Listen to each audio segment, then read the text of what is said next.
Hello friends, welcome to Bhatia export training and consultancy.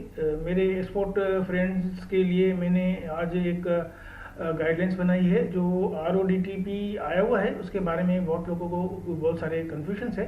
तो main 4 questions आए थे मेरे पास, तो मैं उनके क्लियरिटी के आपको दे रहा हूँ कि RODTP क्या है, MEIS क्या था, GST क्या है, DT ड्रॉबैक क्या है और ROSCLT क्या है। तो ये पहला जो क्वेश्चन सब लोगों का आ रहा है कि सर RODTP क्या MEIS के बेनिफिट के बदले में दिया जा रहा है। तो आंसर है नो, क्योंकि MEIS बेनिफिट था वो इंसेंटिव था, और जो RODTP हम लोगों को दिया जा रहा है वो है ड्यूटी और टैक्सेस जो रिफंड हम लोगों को मिल रहा है करके। हम लोग RODTP है वो रिफंड ऑफ ड्यूटीज और टैक्सेस पेड ऑन एक्सपोर्ट है। तो MEIS इंसेंटिव था और RODTP जो ड्यूटीज पे की है एक्सपोर्ट मटेरियल बनाने के लिए वो है।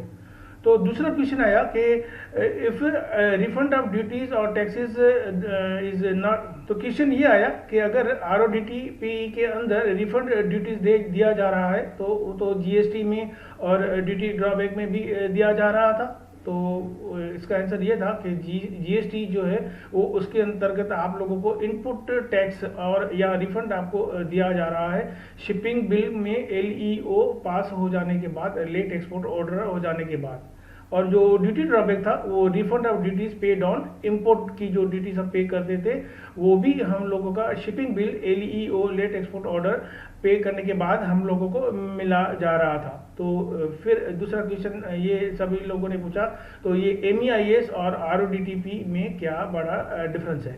तो MEIS जो था वो WTO के नॉर्म्स के हिसाब से बराबर नहीं था, और उसका जो एक्चुअली मतलब ये था कि जिस कंट्री का पर्टिकुलर पर कैपिटा इनकम $1000 से ज़्यादा है वो इस प्रकार की किसी भी प्रकार की इंसेंटिव अपने एक्सपोर्टर को नहीं दे सकते। और ये वाली जो बात है हम लोग कभी की क्रॉस कर चुके हैं।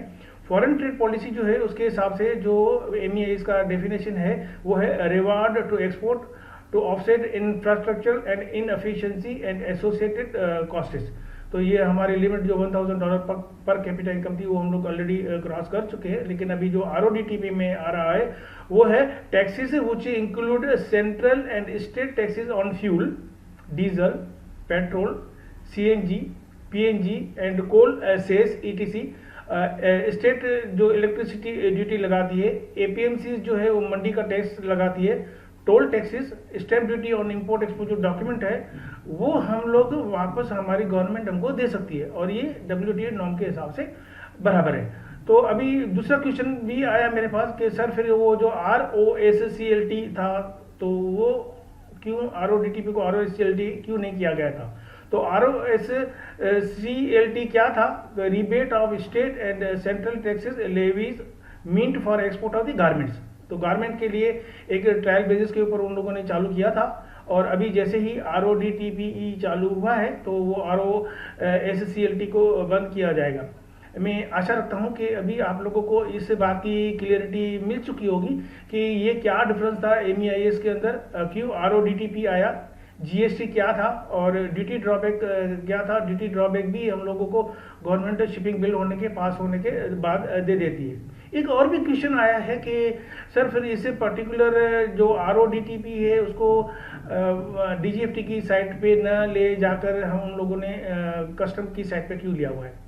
तो जो MEIS बेनिफिट इंसेंटिव था तो इसके लिए वो हम लोगों को DGFT दे रही थी, लेकिन जो RODTP है वो हम लोगों को ड्यूटीज़ है। तो ड्यूटीज़ जो हम लोगों को रिफंड, जैसे ड्यूटी ड्रॉबैक हमको custom department shipping bill pass होने के टाइम हमारे खाते में डायरेक्टली क्रेडिट करता था, तो ये भी ड्यूटीज़ हम लोगों को वापस दी जा रही हैं। तो RODTP को इसके लिए वहाँ पर कस्टम की साइट के ऊपर शिफ्ट किया गया है। मैं आशा रखता हूँ अभी आप ही सभी बात ये क्लियर हो चुकी होगी। अगर ये एक्सप्लेनेशन आपको अच्छा लगा हो तो लाइक कीजिए, शेयर कीजिए और दूसरे लोगों तक भी पहुँचाने की कोशिश कीजिए। और आपके मन में कुछ भी इस प्रकार के जो डाउट्स आते हैं तो मुझे नीचे कमेंट से पूछे, मैं पूरी कोशिश करूँगा आपको उनके आंसर देने के लिए। Thank you very much.